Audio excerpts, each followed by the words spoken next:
Speech on Republic day 26 जनवरी पर दें 5 minute की ये उत्साह से भरी motivational speech. Speech on Republic day गणतंत्र दिवस हमारे देश का एक महत्वपूर्ण और ऐतिहासिक अवसर है जिसे 26 जनवरी को मनाया जाता है। इस खास दिन को और भी ज्यादा खास बनाएं ये दमदार स्पीच के साथ। स्पीच ऑन रिपब्लिक डे गणतंत्र दिवस हमारे देश का एक महत्वपूर्ण और ऐतिहासिक अवसर है जिसे 26 जनवरी को मनाया जाता है। इस दिन 1950 को हमारा संविधान लागू हुआ था जिसने भारत को एक स्वतंत्र और लोकतांत्रिक गणराज्य के रूप में स्थापित किया। यह दिन हमें अपने अधिकारों और कर्तव्यों की याद दिलाता है और हमें देश की सेवा करने की प्रेरणा देता है। गणतंत्र दिवस पर हम अपने स्वतंत्रता संग्राम सेनानियों और संविधान निर्माता के योगदान को सम्मानित करते हैं। 26 जनवरी गणतंत्र दिवस पर प्रेरणादायक भाषण। सभी सम्माननीय गुरुजन, मेरे प्यारे साथियों और यहाँ उपस्थित सभी महानुभावों को गणतंत्र दिवस की ढेर सारी शुभकामनाएं। आज हम यहाँ 26 जनवरी 1950 को भारत के संविधान के लागू होने की याद में एकत्रित हुए हैं।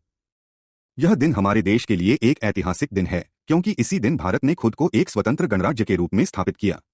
यह दिन हमें अपने अधिकारों और कर्तव्यों के प्रति जागरूक करता है और हमें एक नई दिशा और प्रेरणा देता है। गणतंत्र दिवस का महत्व सिर्फ संविधान के लागू होने तक सीमित नहीं है, बल्कि यह दिन हमारे देश के महान स्वतंत्रता सेनानियों की भी याद दिलाता है जिन्होंने अपने संघर्षों और बलिदानों के जरिए हमें स्वतंत्रता दिलाई।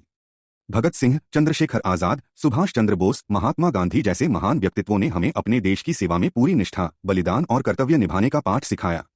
इन महान नायकों ने हमें यह समझाया कि स्वतंत्रता सिर्फ एक अधिकार नहीं बल्कि एक जिम्मेदारी भी है। आज हम जिस संविधान के तहत जीते हैं वह हमारे लोकतांत्रिक मूल्यों की प्रतीक है। यह संविधान हमें समानता, स्वतंत्रता और न्याय का अधिकार प्रदान करता है। यह संविधान हमें यह याद दिलाता है कि हर व्यक्ति को सम्मान और सम्मान के साथ जीने का अधिकार है। लेकिन साथ ही हमें यह समझना होगा कि स्वतंत्रता सिर्फ अधिकारों का पालन करने तक सीमित नहीं है बल्कि कर्तव्यों को निभाना भी उतना ही जरूरी है। हमारा संविधान हमें सही दिशा में कार्य करने के लिए प्रेरित करता है ताकि हम अपने समाज में सकारात्मक बदलाव ला सकें। यह हमें अपने देश को प्रगति की ओर अग्रसर करने की जिम्मेदारी देता है। हमारे देश की विविधता में एकता और हर वर्ग और समुदाय का सम्मान गणतंत्र दिवस की